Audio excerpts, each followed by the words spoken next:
I really came into the world with like no name waiting for me, no sonograms, no bed waiting. Nobody was waiting for me.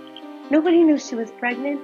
The day you were born, my God, your father was devastated. Me, my sister, and then three brothers. And the oldest boy, now it'll be 9 years ago, he took his own life. Suicide brings up a whole other feelings because I remember exactly the last message he wrote to me. I had just gone through a divorce, and my brother had also gone through a divorce. We were living their New York Italian-American gangster like dreams. Welcome to the Derelict Podcast. For the disparaged, depleted, and delinquent souls trying to find our way, we're talking about the scary part of the journey, where we don't know how it'll end. Let's be free to face our fucking failures in real time as the most unadulterated, truest version of who we are. No sugarcoating. Welcome to the shit show, you derelict. Welcome to another episode of the Derelict Podcast. I am your host, Josh Abbandonato, and we have a very special guest here today, another fellow Italian, or at least Italian last name, Belinda Filippelli. I almost messed it up. How are you, Belinda? Great to see you. I'm doing great. Yes, I'm doing great. I've been looking forward to doing your podcast. Oh, thank you so much. So you got to tell the audience that what you just told me about the whole DNA versus New York Italian, because I just thought that was fantastic. Yeah, I mean, when you ask me what part Italian am I, by DNA, 25%, but by culture of a New York Italian-American family, I'm like at least 80% because I'll like drop the ERs, I call like marinara sauce gravy. So yeah. Yeah. Do you do the whole like instead of prosciutto, things like that? Yeah, and regat. Though still, there's nothing like going to actual Italy to feel like an idiot and realize how American you are. Yeah, you don't talk at all the same way as an Italian, that's for sure. I just visited. No, and Yeah, go ahead. if you try, then you really look stupid. So don't even try to be like, oh, can I have some regat? There's one of the Instagram accounts that I follow, which I think is hilarious, is an Italian Instagram, and they often will bring on an actual Italian versus like a New York Italian, and they'll just argue about how to say things, and I think it's hilarious because it's like two different languages. You would think it's the same, but it's not at all. It isn't. I mean, I think one of the happiest points in my life was season 4 of Jersey Shore, because that's the season where the reality show about these like New York, New Jersey, Long Island Guidos, the 4th season, they go to Italy. Oh, do they? And it's just, yes, the Schadenfreude is like so thick. It's amazing. Because I grew up an Italian American in New York, but I was goth in the 90s, so I didn't go to the beach, and it was overrun by guys with, hairy back and Italian horn necklaces. So I could see that. I think you just change your makeup a little bit. I get the goth thing for sure. For sure. The thanks, I'm dark still hair rocking and everything it. else, the bright lipstick. Yeah, for sure. Absolutely. I see that. My history is in finance. Used to still own a financial planning company. So I used to go to New York quarterly. So I've never lived there, but I've spent a lot of time there, especially in Manhattan. I've spent less time in the other boroughs, but I spent a lot of time in Manhattan and, got to experience a lot of that culture, et cetera. Just while I was there, obviously not the same as living there. And I've been to Italy twice, 2 pretty extended periods of time where I get to meet people. And, I'm half Italian. My dad's whole side is full-blooded Italian. So, going to their house is the normal Italian thing that you see. And it's just amazing to me. It's like going overseas and having somebody be like, oh, you're American, therefore you're this. Like, really? Right? Yeah. Like, Yeah. New York City and Milwaukee, Wisconsin are not the same. Dallas, Texas, and Los Angeles, California are not the same. You can't just say you're American. They're completely different things. And we still do it, right? We do it for Italians. We're like, you're Italian. It's all the same. Gabagool and all this stuff and Italian, like not everybody acts like that. It's just not necessarily a thing. There are some similarities though. Anyway, back to you. You have a really interesting bio, Belinda, and I was really excited when we started having this conversation because at first, frankly, like when we connected online, I was like, I don't know what we're going to talk about. Like I host a podcast that's all about men specifically, it's all about men trying to find their vulnerability and be open and honest and, forthright with themselves. And even though it's a podcast really about men, we have a lot of female guests. And frankly, I think more female. It's hard for me to track because I don't see how many males watch, listen to the podcast. But I frankly think that more females listen and watch the podcast because they want to fix their man, is my assumption. So when I first saw all of your information, though, you've had a digital marketing agency for years, right? Almost, more than a decade. How long has that been? 13 years. 13 years. 13 years. Lucky number 13. And you also are heavily involved in blockchain and various things as far as that goes. And obviously a native New Yorker, as we mentioned before, and you're into stand-up comedy. And now even though you're a native New Yorker, you're living in Barcelona, correct, right now? And you used to live in Prague before that? Okay, got it. So, you're a world traveler, you're dealing with different currencies, brand new ways of thinking about that, and you're also doing I can't even picture in my head how that all encapsulates into one person, but it does with you.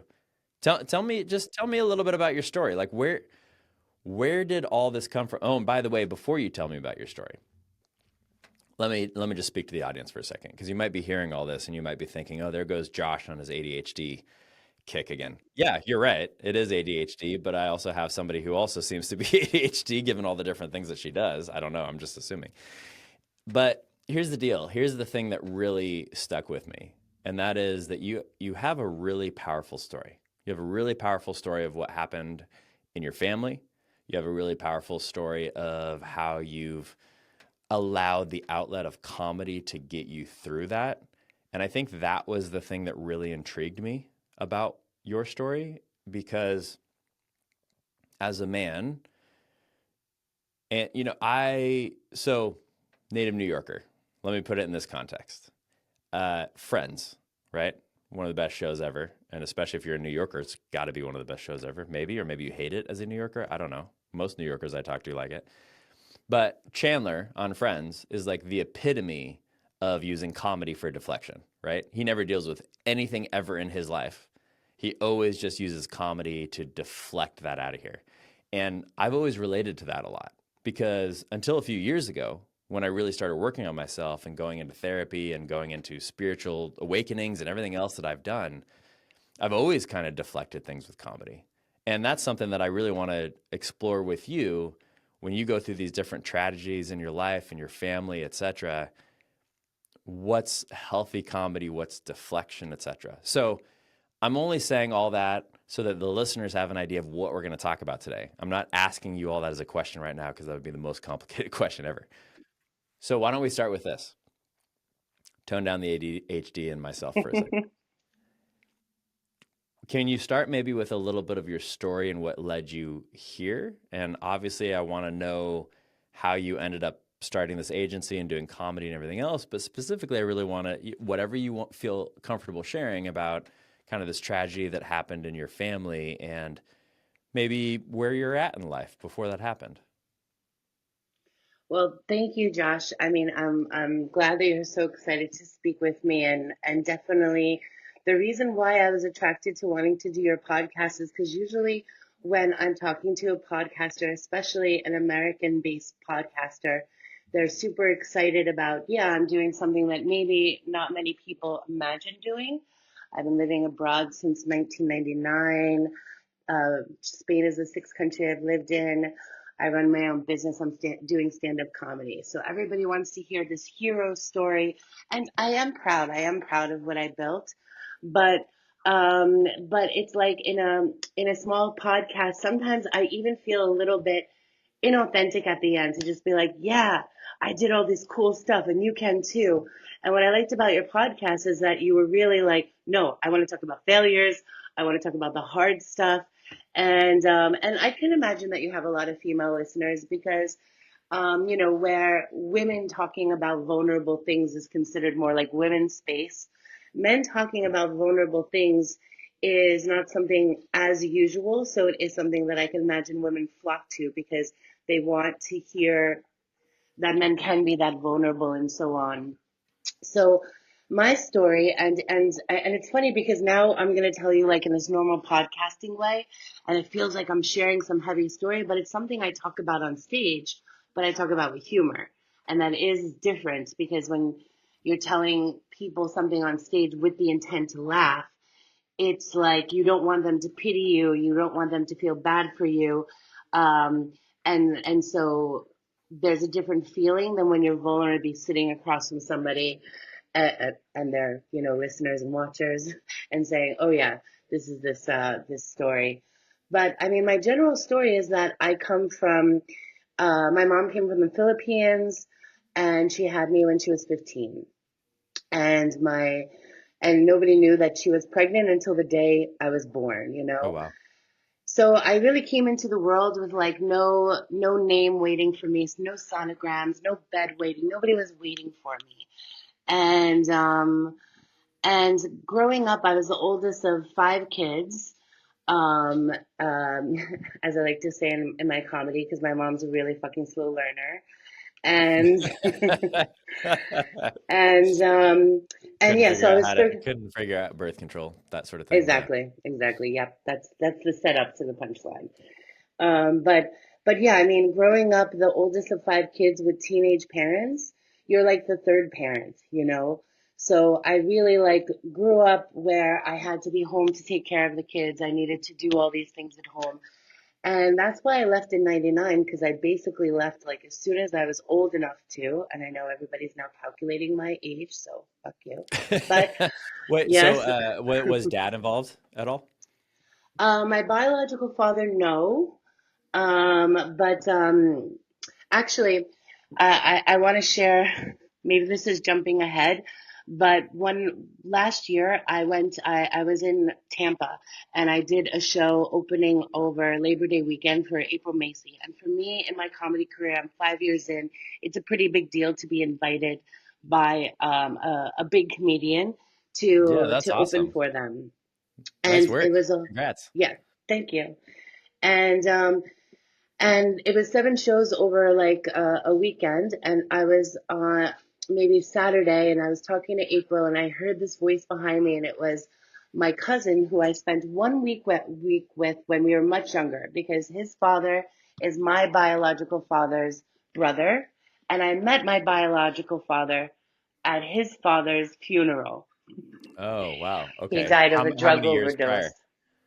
prior? I was like 11 years old, so yeah, it was Okay. a long time ago. And Got then it. we met up again as teenagers and had like just a really deep week of talking. But that was still like, 30 years ago.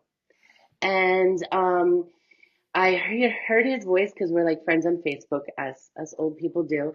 And so I'd maybe liked, photos of him and his family, but we weren't in touch. And I turn around and it's him.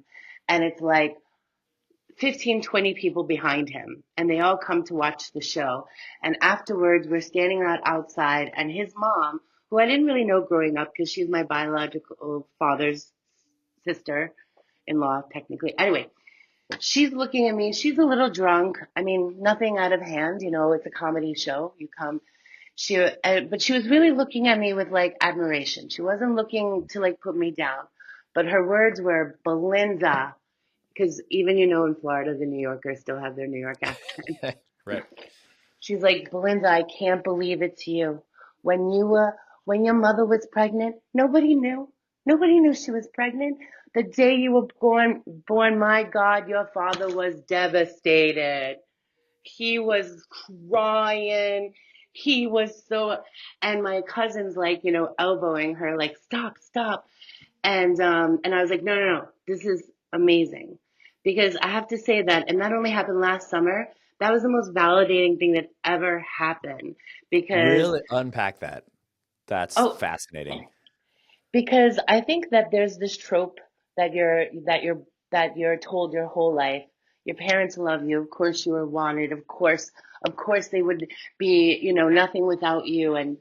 But I grew up knowing that I was, a mistake, and that my mom's life would have been a lot better without me, like, and that I'm not saying she didn't love me. I'm not saying that she, like, it's just her life would have been much better without me, you know, and my biological father as well. Like I did not come into the world wanted, but nobody would validate that for me, you know? Like I always had this deep feeling that I needed proof from the world that I belonged here and that I deserved to be here despite how it ruined my parents' life, despite all of the negative around me being born.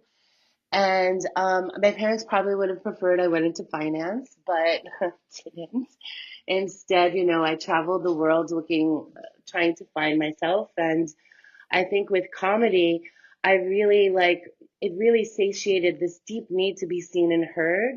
Firstly, because I don't want to pretend, you know, like any kind of performer, like yes, we feed off of that attention, but it's not, you know, just this shallow thing.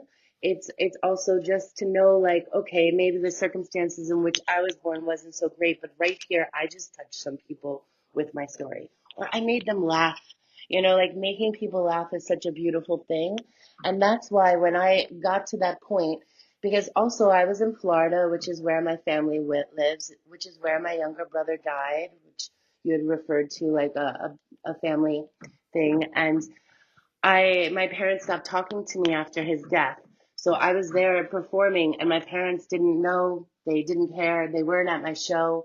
So having this woman tell me like, yeah, your father was devastated, everybody was messed up, like what the, you know, what the hell?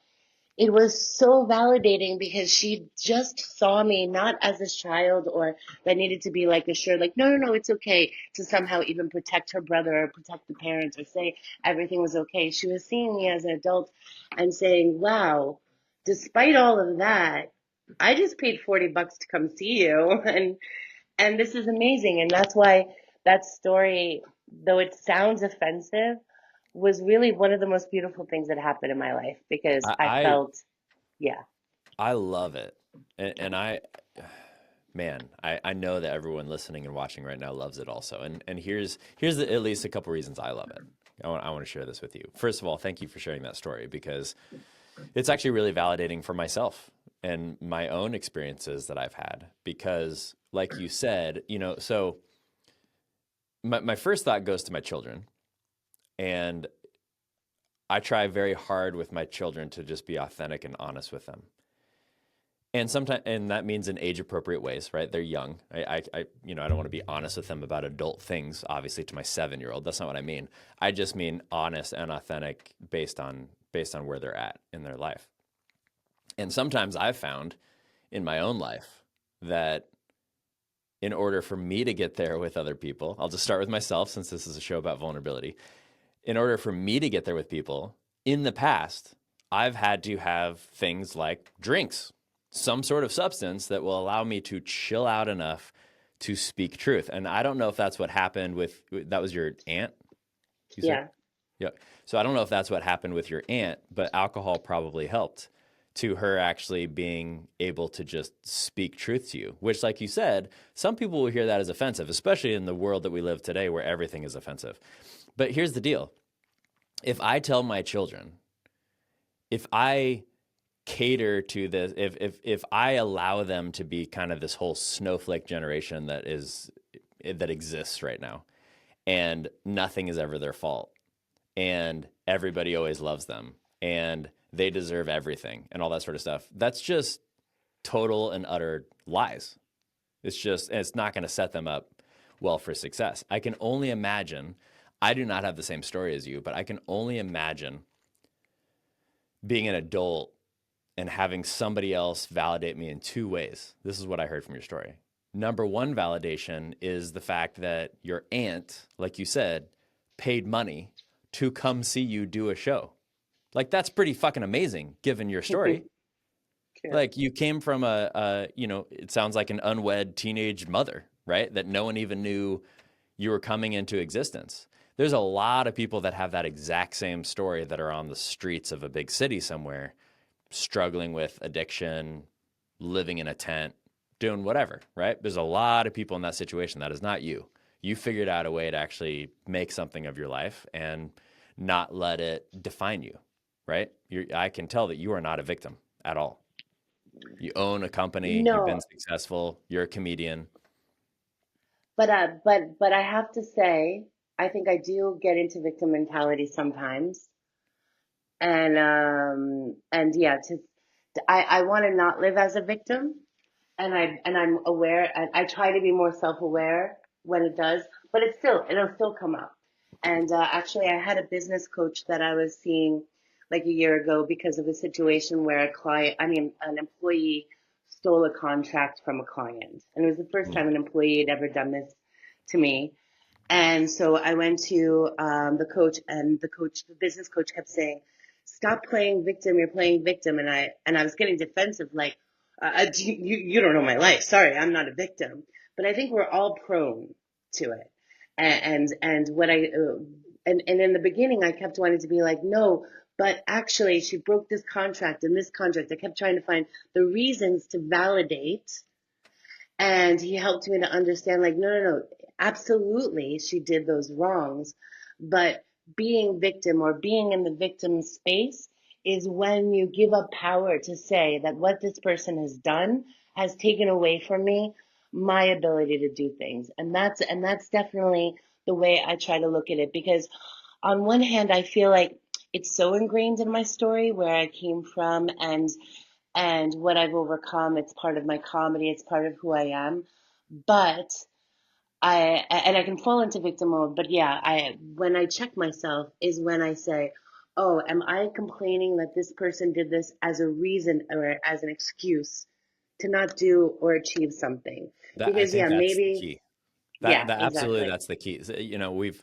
We've talked about victim mentality several times on this podcast, and I'll put a little plug if you're watching or listening. If you haven't listened to the one on victim mentality, go back and listen to it right now, because I think it's called Victim versus Victor. And I believe I came out with it on July 4th on purpose, kind of as this independence, like, are you a victor? Are you creating victory for yourself? Or are you a victim? And one of the things that I've learned about it with myself as well, by the way, I definitely play victimhood. Are you kidding me? Like, I had I'll just be really present. Yesterday, I had a really amazing day. I sat down to write an ebook that I've been putting off for months, and I wrote it in a day. I crushed it. Like, I've never done that before in my life. And then immediately afterwards, so I'm single. There's no one else in my house. My kids were gone, right? And then immediately afterwards, I was like, "Where's my validation?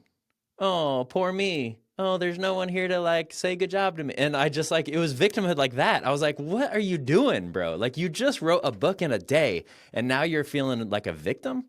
And I think what you said is really, really key. You are a victim, Belinda. A lot of people are victims. You are a victim to your circumstances, the way that you were born, the fact that your parents didn't really want you, the fact that you blew up their lives, all these other sort of things. You are a victim. However, it's not about you being a victim. It's about how are you acting. So are you letting that victimhood? So I think it's dangerous for us to be like, well, you're not a victim. No, no, you are a victim. You are a victim to those circumstances. But how does that seep into your mentality?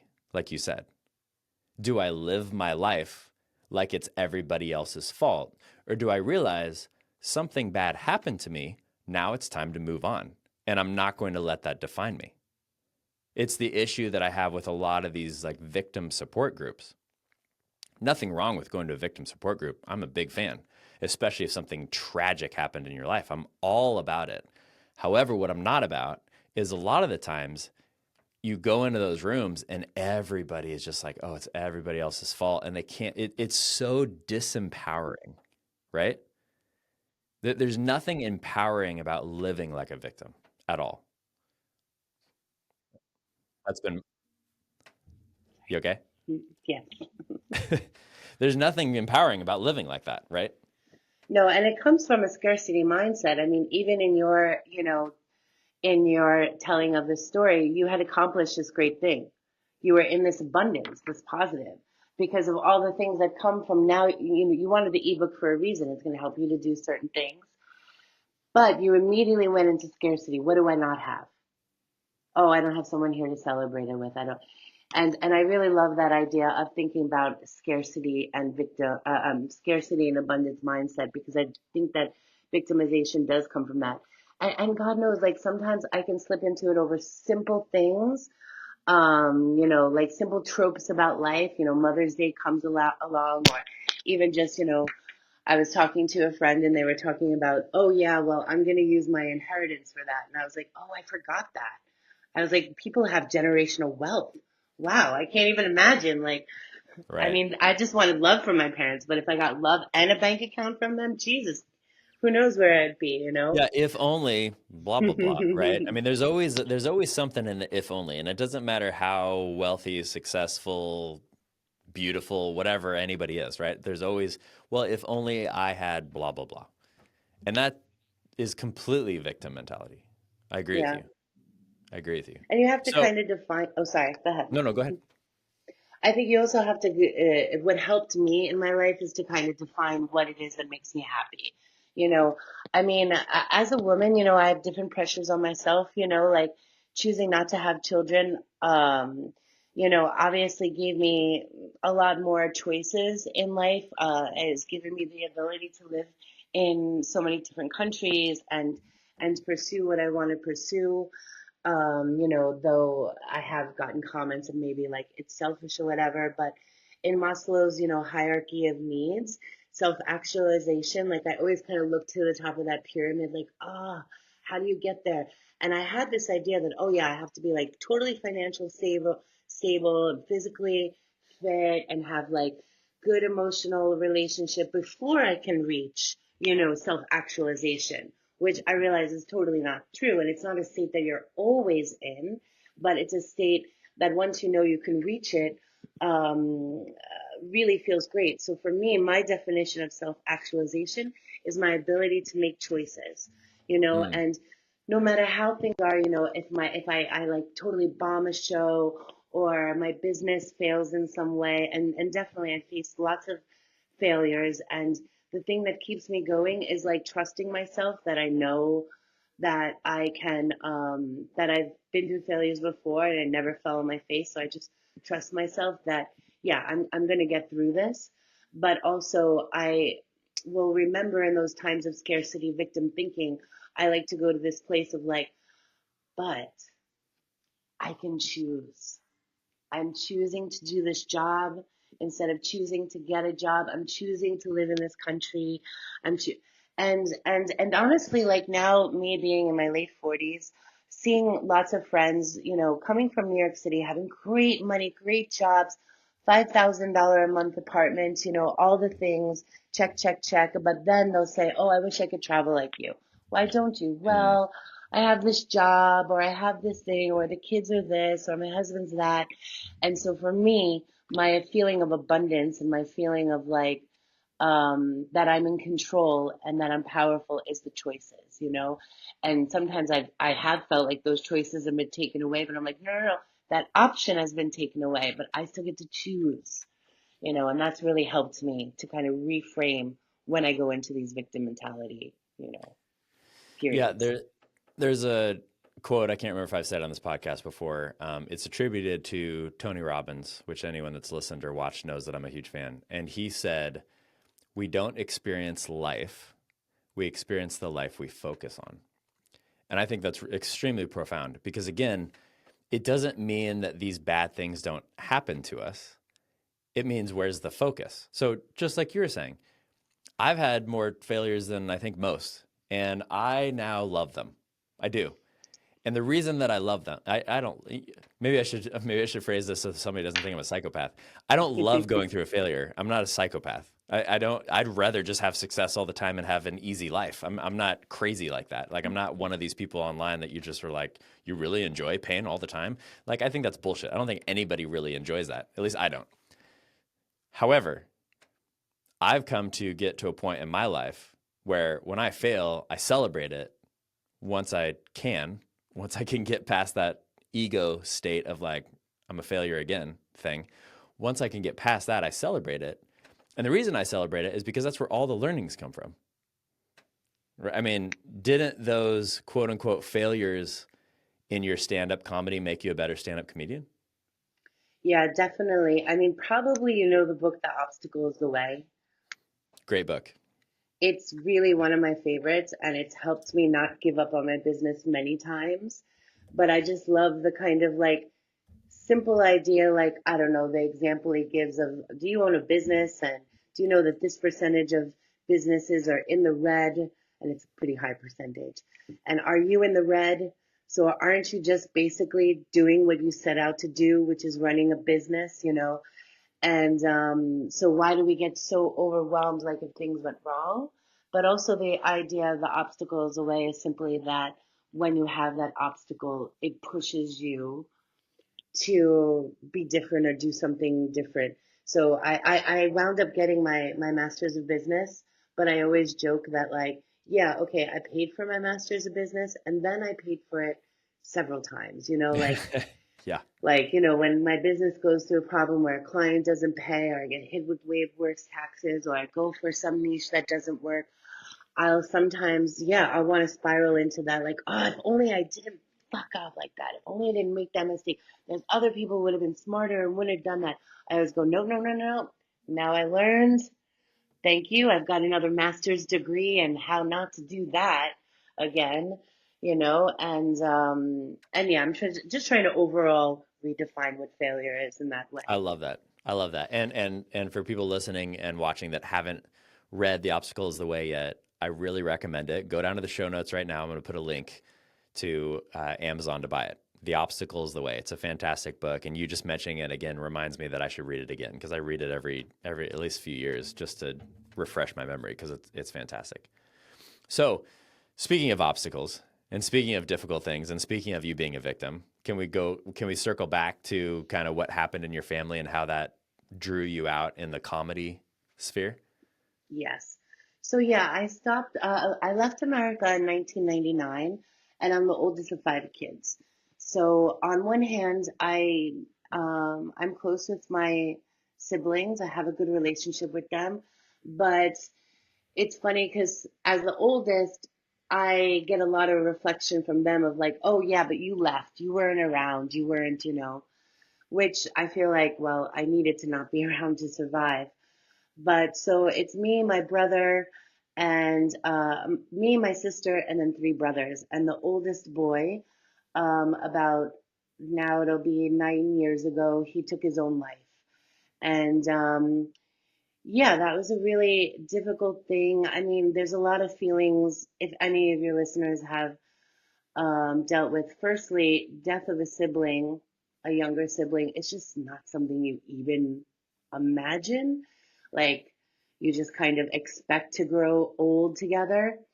And yeah, suicide brings up a whole other feelings because I remember exactly the last message he wrote to me. And there's all the like, oh, if only. And then if you're someone who lives far away from your family, there's all the guilt about that, about being Mm. someone who lives, you know, far away. And the last time that I had saw my brother was the Christmas the year before, because he kills himself before Christmas, which December is a very popular time for suicide. I wouldn't recommend it. Puts a damper on the holidays, but statistically, yeah, a lot of people kill themselves in December. And that December before, I had just gone through a divorce and Mm. went back to see my family because that's healthy. I don't know. I just went to see my family. And my brother, after that Christmas time with my family, my brother drove me to the airport and we stopped to see my grandma and grandpa. And they were living in an old people home, and my grandma was starting to, you know, lose her memory a bit. We had a lovely time with them, but we get back into the car, and I just started bursting out crying. And my brother's like, "What's the matter?" And I'm like, "Oh, you know, grandma and grandpa, they still have each other, and I thought I was gonna have that, but now I'm not Mm. gonna have that because we're getting divorced and da da da." And my brother had also gone through a divorce, and he was like, "Belinda," he's like, "Don't worry." He's like, I'm also divorced. If anything, we'll go into an old people's home together. We'll like sneak in the Love back. We'll that. smoke weed. We'll play cards and dominoes. Like, don't worry about it. And I Yeah. really got on the plane like feeling better. Like, oh well, at least I always have my brother, and that was the last time I saw him. which also like put me through this whole thing of like, that's why I should never get attached to people because da da da. But yeah, when my brother passed away, he was actually living with my parents at that time, going through a hard period, and it really destroyed my family as you know, death and definitely suicide does happen. Like my family at the funeral didn't use the word suicide, you know, Mm-hmm. and after that, you know, like yeah, Going back to the story before of your aunt, right? Like there are some truths that are just, it's hard to admit to even yourself, right? Like I can't even imagine as a dad of 3 kids if that happened to one of my kids. Like as a dad, would I even be able to utter those words without just feeling like a complete shameful piece of shit? Even though it's yes, obviously everyone has their own choices, but how do you not fall into that, man? yeah. I mean, honestly, I can't imagine what it was like for my parents because yeah, I lost a little brother, but I don't know what it's like to lose a child. And unfortunately, like my family's in Florida, you know, like I don't even know if I should go into this whole place, but like in my family, I use drugs because I smoke weed and I've done mushrooms and stuff like that. And they take medication, but their medications are oxycodone and other stuff like that that are prescribed to them. And that was part of my brother's, you know, problem, part of my family's problem. And I think that that's why when something like this happens and someone's spiraling or there's an overdose, there's all this shame around it. And my parents just got, you know, prescribed more things to deal with it, you know? Right. And I definitely went in a different direction. And I felt the need to not hide, you know, what happened, and that was really difficult. And you know, fast forward now, I started doing comedy after my brother's death, but not only after my brother's death, I started doing comedy after my relationship broke with my parents because it Mm. was like I was no longer going to drink the Kool-Aid. And it wasn't just this, it was many things in my life, but this was like the end part of it, you know, where I was going to speak my truth, and if that was offensive or destroying, or sorry, if that was offensive to anyone, like I wasn't as much concerned. And now I've been doing comedy for 6 years, and I just released this year my solo show called The Heart Mind Cunt Connection. And it comes from something that a comedian told me because I was telling him, you know, about how I really wanted to do this bit about my brother's funeral because it was so insane. Like, my parents did a 5 day open casket funeral, like, with the whole, like, funeral procession at the end. Like, they were living their New York Italian American gangster, like, Wow. Yeah. dreams, you know? Yeah. And It's there's like the just Godfather so, died. yeah, is like we drove the hearse up to his car and pulled out the coffin so his dog could say goodbye, you know. Oh my Like, you God. know, a lot of people have different ways of dealing with it, but my family would like go take a break and go to like, you know, Benihana's for lunch and come back wasted and yell at him in the coffin, you know. And it was super traumatic, but there was funny stories I was finding as the years passed, and I was able to tell the story without breaking down into an emotional space. And even the fact that I'm able to talk about it now without breaking down, I think is really because I started doing comedy about it, because this wasn't possible and I'm still a little on the verge because, you know, it's just such a sad thing. And when I was talking to this comedian, Tamara Katani's an LA comedian, been doing it for like 2 decades, and he lives in Europe now. He came and he saw my solo show because he did his solo before mine, and I asked him if he would please stage that. It was my first time. And he came and he saw it, and I had named it based on a conversation I had with him because when I told him I was trying to work on this piece, but when you know, comedy is unlike other art. It's not like a musician, you know, you're playing a guitar or you're painting or you're singing. You can't go into a studio and practice and then come out on stage for an audience when you're good. No, right. Comedians, No. we think of things, maybe And you we, don't know what the audience is going to do either. I mean, I've done some improv and some other things. You have no idea what's going to happen. You have no idea what the mood's going to be. You have no idea how everybody's going to be feeling. You have no idea how you're going to be feeling. I mean, there's so many factors for sure. yeah. And one audience is not enough. When you see a comedian doing like their show, especially Netflix, they've been doing those jokes in like comedy basements for maybe a decade, because it grows and it changes on stage. So I was asking Tamara, I was like, I don't know, like I'm always bringing down the fucking mood coming out, wanting to do 3 to 5 minutes because I'm thinking of these little things that I want to do, and it's like really difficult. And he said, that's great. And I was like, oh, my pain is great to you. Amazing. And he was like, no, no, no. When you start doing comedy, and this is something that was said to him by a comedian, he said, when you start doing comedy, you start doing it from your groin. It's like, oh, look at me. I can say these things on stage and I can talk about these, things that you usually can't talk about and people are laughing. And then the second stage is you start doing it from your head, like you start like filtering things through the comedy narrative, whether it's watching the news or you see some funny interaction or you're sitting in work and you think, oh, I thought of something funny about that. But then the third stage is when you start doing it from the heart. And that's when you start taking things that are maybe painful and not funny and finding funny in it to conquer it. And that's how I came up with the name of my show, because it's my first show, and it's a really culmination of what I've learned in comedy. And yeah, I really do take people, like I did it in Luxembourg a couple of months ago, and it was the first time I did it in a city where nobody knew me as a comedian, and it was like a sold out show. So I was like, oh Wow. my goodness, this is amazing. And I was sitting there and I was as people walked in, I was taking notes on them. I'm like, 3 guys, they're straight. They seem like they're straight. Okay, 3 straight guys came to see me. Amazing. Like usually, I attract, women and so on. But there was such a great mixture. And I was like, okay, my marketing works, my poster is great, the description is good. But halfway through, oh, and there was a hen party, which is like, bachelorette party, as they call them, of like Swedish and Luxembourgish women in their late 30s. So they were with me in the beginning. They were like, yeah, yeah, because it's all just kind of, just funny stories about my life. And then I go into a harder part where I talk about my teenage mom, and I talk about her in kind of a rude way because she was very rude to me, and this is my show, and she's not here anyway, so I can.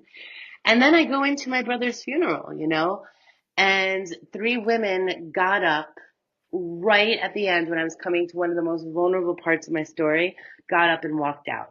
And Oof. you're supposed to focus on the rest of the audience and Oof. forget about them, but they took a piece of my soul with Yeah, me. of course they did. Absolutely. And afterwards, I went into the green room because this comedy club is a somewhat new comedy club. They have very good reviews. It's the only comedy club in Luxembourg, which is a very small country anyway. The city and the country is the same name, and that's how small it is. And I thought, okay, great. They're going to get a review. It's going to be like, came out for a fun Saturday night, and this woman started slut shaming her mom and talked about her brother's funeral. What a bummer, you know. So I did change the description to say that it is a dark comedy show and that it is a personal journey. But I realized that this is my story to tell. And one of the feedback, like the reviews on my show that I got, was that some comedians write comedy for those who want to laugh, and some write it for people who need to laugh. And my show did Mm, both. And that that's really awesome. like touches me because I never thought of it that way, but then I thought, yeah, I don't just want to write to have a good time. I want to write and people go, oh, that's something, and feel like, no, it's okay. We can laugh about it. Like I've learned to take little breaks in my shows when people are really overwhelmed and there's like, sometimes I'll be like, hey, I know this is hard. It's because I'm talking about death, isn't it? I was like, a death is hard to laugh about, as if every one of us isn't going to die in this room. I mean, we can talk about rape, we can talk about shootings in schools, but not all of you are going to be lucky enough to be raped or shot in a school. But we're all definitely going to die. That's such a great line. I love it. Thank you. What did you say And, that it's available now? Can we watch this? How do we watch this? oh, actually, thank you. But no, this is what's called a work in progress. So I'm doing Okay. it for a year because it is a kind of come together on I've done it. I'm doing it for the sixth time in 2 weeks.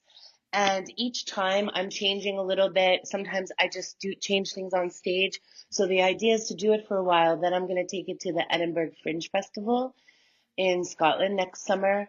And then, and hopefully, yeah, and showcase it there. And then it will be considered, then I'll take it on tour, maybe even to the US. And the last thing you do is you put it online because once you put it Got it. online, you have to have all your other material that you're doing in clubs because Right. once you put it online, you burn those jokes. They're gone.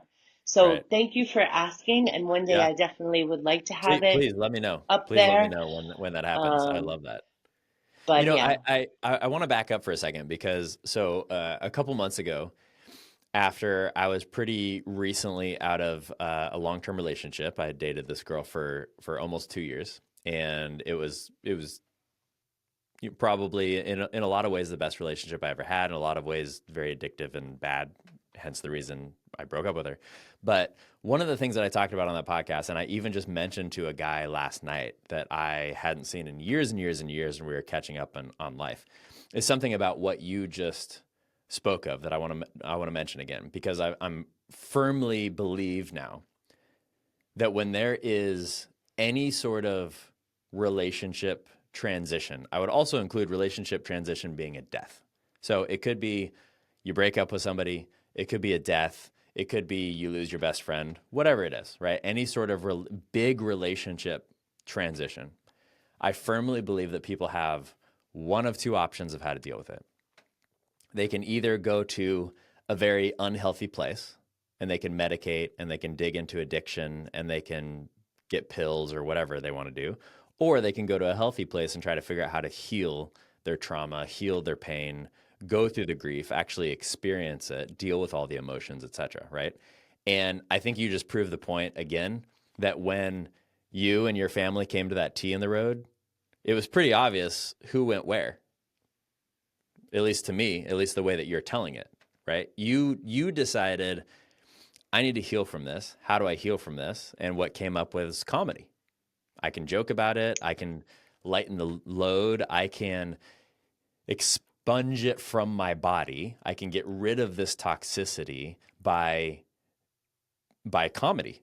That was the way that you did it. Not everybody does that. Some people just need to sit around and cry for a long time, right? Some people need to journal. Some people write a book. Some people, there's a lot of different ways that you can do this. Some people become single and just decide to focus on their work, etc. As long as work doesn't also become another addiction, which is the first one, right? And then your parents or your family chose pills because it's easier, frankly. I mean, I Yeah. can't tell you how many times I've gone through a relationship transition and I've picked the unhealthy path. And I'm like, you know what? I don't want to deal with this. So I'm going to go have sex. I'm going to go have some pills. I'm going to go drink a bunch. I'm going to fill in the blank, right? I'm going to go shop and spend all my money. I'm going to go overeat until I'm fat. I'm going to do whatever, right? There's a million different things that we can do to medicate. I can throw myself into my work and just become so focused and workaholic that I just ignore everyone around me and don't have relationships with anybody. There's a lot of different ways of doing it. The harder path, and thank God that you're on this being vulnerable and talking about your failures and everything else on this path, because it is not an easy path at all, as you're well aware. The harder path is, how am I going to actually deal with this stuff? How am I going to deal with the grief? How am I going to be present for the emotions as they pop up? Like maybe I'm driving down the road and all of a sudden I just start bawling my eyes out. Well, I have to just let myself bawl my eyes out because that's what I need right now. And if I ignore it or I medicate it, then it's going to come back worse. Yeah. And I love the fact that you are at a point where you've been working at this, specifically stand-up comedy, for 5 years, I think you said. I love the fact that you've been doing this for 5 years. And you are now at a point, like you mentioned earlier, where you can even talk about things like your brother's death and the funeral and how traumatic that was for you and everything. And it might trigger you a little bit because we don't, it's hard to ever get completely past those feelings, at least from my experience, right? Like it's, you had somebody that meant a lot to you. It's not going to go away. It's not going to just disappear one day. But you can talk about it in a way that is clear and meaningful and helpful and adds to your life and frankly adds to the listeners and viewers' life a lot. And I so appreciate that about you, but it was hard, right? Yeah, you know what motivated me is that the first time I had a close friend who lost a family member, it was, when I was younger, my friend's father died. And Mm, he came from quite a religious family, many kids, tight-knit family, and he was the oldest, so carries a lot on his back. But I remember once I just said to him, I was like, but how do you just like deal with missing the person, you know? And he said, well, in my family, we believe that life is a parade. So when somebody leaves the parade, you just have to beat your drum louder. And I have used that quote, and that quote has stuck with me so long. So the fact is that when I talk about my brother on stage, I feel like he's present and I feel like he loves it. I'm honoring him when he did it. I like the idea of if somebody that close to you leaves, look at yourself and say, in what ways am I not as self actualized? In what ways am I mm, not living? Because God knows I also wanted to slip into the numbing. The numbing, is a common thing. We all have ways to numb ourselves. And even in comedy, you'll find a lot of comedians will get on stage drunk because they feel like they could be better at doing comedy drunk. But really good comedians, not many of them could do it drunk. And I've even had people that I've seen later and been like, oh my God, you are so much better than when I saw you a couple of years ago, except they say it much nicer than that. And a lot of the times the feedback is, oh, you know what? I started doing comedy sober. I mm. stopped drinking before because it's a natural thing. Oh, I'm about to do something so vulnerable. So I'm about to do something so vulnerable, so let me numb my nerves, numb the fear. And even in comedy, you start to realize, like, no, the more that you can sit with that feelings, the more that you're in touch with it. Like, if I, like, I mean, as I said, I smoke weed, but I don't smoke before I perform or even hours before I perform because I want to be quick. I want to be able to remember things. They always are giving you free drinks. I joke like a lot of comedians joke that we're like paid in free beers at the bar, and I don't really drink, but if I do have a little bit, I start to get this separation. And what as a comedian, what I love most of all, which doesn't happen every time, but it's what we want. It's when I get on stage, I'm talking and they're with me, like we're connected. I'm completely sober because I'm so vulnerable and present in this moment. And that's why I always thought like hecklers were going to be one saying, you suck in the background. But most people don't do that. I mean, sometimes they do, but they're also usually really, really drunk and have no idea. They think there's some comedian just being like, hey, I'm cool. And they don't realize how vulnerable it is to try to do comedy. Like, hey, I'm taking a moment of my time, possibly going to be ridiculed just so you can have a laugh. Okay. That's what Right, I'm doing. right, right.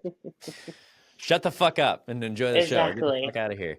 Exactly. I shouldn't admit this on the podcast, but how would I not admit what I'm about to admit on a vulnerable failure podcast? So when I started this podcast, and no one knows this until now, so enjoy, audience. Okay. Several of the first few episodes, not every single one, but several of them, I was high. Several. Because it was such a vulnerable place for me to be. I was like, so, my background is for most of my life, I was in finance, wearing a suit, living in the quintessential neighborhood that everyone wanted to live in with the perfect schools and the perfect wife and the perfect kids and the perfect house and just all the bullshit, right? That was a lot of my life. So even though I've gotten past all that, and that is definitely not who I am today, even starting this podcast, there was just this part of me that was like, what are you doing? You're going to get on a podcast. And at the very beginning, a lot of it was just episodes by myself. You're going to get up on a podcast and talk about all your like deepest, darkest failures and secrets and ways that you fucked up and everything else. Really? That's what you're going to do? And man, it's so easy, I think, medicating or addiction is much more insidious than most people realize. Because like you said, being an addict does not mean that you are a meth head on the street that's so visibly, obviously an addict that you can't ignore it. Most addiction, from my experience, and most of the ways that people medicate, from my experience, I shouldn't even say from my experience. This is just fucking true, so I'm just going to say it. Most of the ways that people medicate are insidious and you can't see it. Maybe one person knows because it's pills behind the counter, right? And no one even knows that they're doing that. Maybe it's, oh, I'm just going to have this extra glass of wine because I'm a middle-aged woman and I drink Chardonnay, right? Well, sorry to offend all the middle-aged women that drink Chardonnay that are alcoholics that don't want to admit it. Or maybe it's just because, well, I just need to keep buying shit from Amazon and then I'll eventually feel better. Or, you know, I need a bigger house. I need a bigger car. I need to throw myself into my work more. Whatever it is. Most addiction that I've seen is much more insidious than the really obvious ones. So coming back to you for a second. First of all, thank you for being honest and vulnerable on my show, because it's what I ask for in my guests, and I really appreciate that. And I really appreciate you sharing your story, especially because I know that elements of that story, I'm sure, are still probably vulnerable, even though you've worked through a lot of what you've worked through and you can have it. I still love the fact that you still brought that to the show. Thank you. I'm curious, as we end here, maybe there's something that you want to, you know, kind of leave with the audience. But one thing that I feel like maybe we didn't get to that I'd be curious to hear your thoughts on is that going back to this medicating addictive conversation that we're kind of having right now, one of the things that was mentioned earlier in the podcast was using comedy as deflection, Chandler Bing, right? Versus using comedy as a way to deal with your hurt and your trauma and your pain like you've done. Do you have any insight as to, have you found that there are times where you feel like you're deflecting, or like, how do you know if am I just using this as another form of medication? Does that make sense? Am I just using this as another form of medication, or am I actually using this as a healing process? Have you figured out how to tell the difference? Josh, I'm so glad that that's what you brought it back to, because as you were having this last talk, I started to feel like, oh wait, if the whole takeaway is my healthy journey through comedy, like, is that really true? You know, like, in a way, definitely comedy, I'm an addict to. Like, we joke about it as comedians because I'll be like, I'm taking a night off, I'm not doing it tonight. And then, you know, there's a message like, hey, there's a spot. And I'm like, I must do it, you know? Yeah. And it's like, there's definitely something I'm feeding off of. And I could, you know, speak probably another 3 hours to you about all of the healthy ways. But, you know, as a middle-aged white woman, I also am trying to go through my spiritual journey, you know? So I was seeing this kind of like, you know, more what I would consider a new agey therapist, you know, not the clinical, it's more like somatic therapy and about trauma and healing and stuff. And some of it I was like, what the hell was that? Some of it I was like, wow, that was amazing. And it ended all in a yurt with a hero's dose of mushrooms and going through a therapeutic evening with her where I set this intention, you know. In the end, and I can give a whole big beautiful story about that and how it opened my mind and da da da da da. But at the end, she was supposed to spend the whole night there, and I asked her to leave because I wanted to be alone, and she left, and then she came back in the morning and we had some tea, and she decided to tell me what she really thinks about me. And she was like, you know, it's been really hard to be your therapist because you're really like, you have a really strong personality, and sometimes you make me feel like a little bit like stupid or bad about myself. And I'm like, okay, who's paying for this session, you know? And she's like, you know, because you're a comedian. So you have this way of kind of like deflecting and making jokes about things. And sometimes it sounds very patronizing or dismissive. And I was like, I don't know. I mean, I didn't go back to the therapist for many reasons. Right. But I tell that story to say that I don't think, anything is all good or all bad. I'm just trying to make it through my days. I'm trying to like deal with all the things that come with life, anxiety, worry about the future, things going on at home, running my business, and then standing on stage like 3 to 5 times a week to be vulnerable and tell a joke about anything, yeah, from my brother's death to like losing the charger on my vibrator. They're all devastating. And yeah, I think I would be a total liar if I said that I didn't use it in a toxic way, my comedy or my jokes. I absolutely do. I obviously did with this woman, and all I can do is be mindful about it. Just Yeah, like, and absolutely, and I just want to say something to you, and I think, sorry if I interrupted you because I think you're getting there right now, but I would just, I just want to tell you something from my heart. That's okay. It's okay because we all do it. We all do it. I'm number one in doing this. We all do it. And sometimes what I've found with this process is that if I'm trying to medicate or deflect, one of the healthiest things that I can do is just be aware that I'm doing it and be honest with myself that I'm doing it. One of the most unhealthy things I can do is to deny it, reject it, and pretend like it's not happening. Because the more I do that, the more the addiction grows. And the more I do that, the more the medication grows. And the more I do that, the more I lie to myself. And whatever you tell your brain, you believe. The more I lie to myself and the fact that I'm not actually doing this. And I found that I have to do that with myself. I also have to have, for me, I have to have men around me that will call me out on my bullshit. Men that I can go to that I say, this is what's happening. And they're like, no, it's not. I need guys like that in my life. I know not everybody wants that sort of accountability. I need it because without it, I am a salesman. I've been a salesman since birth. I can manipulate the shit out of whatever I want to manipulate the shit out of. So therefore, I can manipulate the shit out of myself.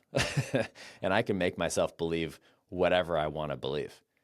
As they said in Tommy Boy, I could sell, what was it, a ketchup popsicle to a woman in white gloves, right? I love that line. I can do that. So I can do that with myself. And I do it with myself all the time. So I guess my message to you is, first of all, it's okay. Thank you for being vulnerable and honest even about that.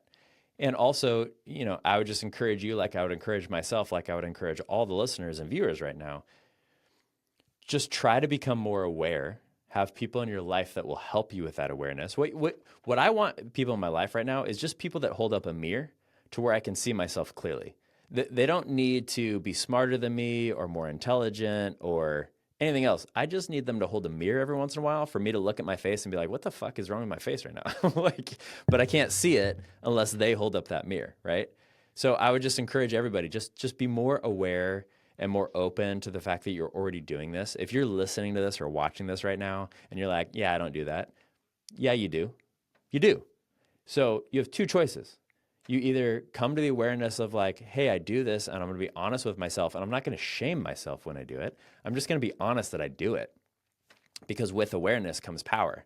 And with awareness comes like, well, what can I do about it then? So shaming doesn't help. It does the opposite of help, right? Let's just be aware that this is happening. Let's be open to the fact that it's happening and then or you can choose to ignore it and medicate yourself more and then get into the same relationship you got in before and start the same failed business you did before and then fuck up with that person the same way you fucked up with them 23 times before, right? I mean, those are the choices. So let's be cognizant of our choices. If you want to be the fuck up, go for it, right? We live in a world of them. That's wonderful. Go do it. But if you want to actually become aware and be open to this, then it's okay. I mean, we all fail. Man, Belinda, this is such a pleasure. I love chatting it's with been you great. This has today. been really great. Yes. Yeah. Thank you for being on here and thank you for putting that that medicative deflective nature on the side and just being Yeah. honest about it. I love it. I can't Thank you, wait for your Josh. show to come out too. I really want to see it. And obviously, if you come to America, please let me know because I clearly want to come to your show also. Definitely. Well, if you don't mind me sharing my Instagram handle. Oh, please do. And we will include it in the show notes too. So check out the show notes and go ahead, Awesome. share it right now. So yeah, Instagram is the best. You can follow me at Be Good, Be Bad, Belinda.